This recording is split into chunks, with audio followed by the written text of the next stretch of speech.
আসসালামু আলাইকুম, সবাইকে মানিক কিচেন অ্যান্ড ব্লগে স্বাগতম। আজকে আপনাদের জন্য এক নতুন রেসিপি নিয়ে আসলাম।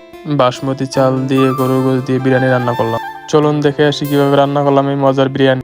বিরিয়ানি রান্না করতে যা যা লাগবে সব নিয়ে নিলাম একসাথে। দিয়ে দিলাম পরিমাণ মতো তেল, কিছু গরম মশলা, তেজপাতা,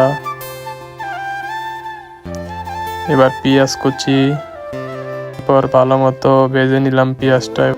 এবার দিয়ে দিলাম পরিমাণ মতো আটা বাটা রসুন বাটা, আরও দিয়ে দিলাম 1 কাপ টক দই।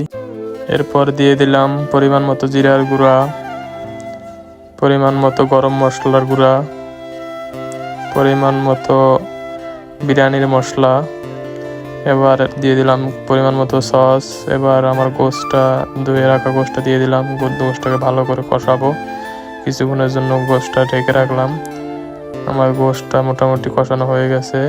এবার আমি গোশতটা সাইডে নামিয়ে এখন চালটা ভাজার জন্য পরিমাণ মতো তেল দিয়ে দিলাম। চাল দিয়ে দিব। এখন চালটা কিছুক্ষণের জন্য ভেজে নিতে হবে ভালো করে, গেরান না সব দিয়ে আমি চালটা ওই পরিমাণ মতো ভেজে নিলাম। ভেজে নেওয়ার পর কষানো গোশতটা দিয়ে দিলাম আমি চালের ভিতরে, তারপর ভালো করে মিক্স করে নিলাম। এবার পরিমাণ মতো 1 কাপ দুধ দিয়ে দিলাম। তারপর 1.5 লিটার পানি দিলাম, গরম পানি, এটা ফুটানো পানি ছিল, এখানে ফুটানো পানি রাখা ছিল বোতলে। আমি চালটা ভালো করে মিক্স করে কিছুক্ষণের জন্য ঢেকে রাখবো। ঢেকে রাখার পরে আবার উঠে একটু নাড়া দিলাম। এখন দিয়ে মোটামুটি সুন্দর একটা ঘ্রাণ চলে আসছে আমার।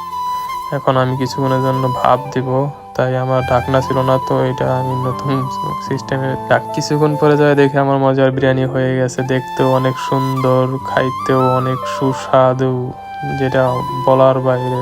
সবাইকে অনেক অনেক ধন্যবাদ আমার ভিডিওটা শেষ অবধি দেখার জন্য। ভিডিওটা যদি ভালো লাগে সবাই অবশ্যই আমার ইউটিউব চ্যানেলটা সাবস্ক্রাইব করবেন, সাবস্ক্রাইব করে পাশে থাকবেন।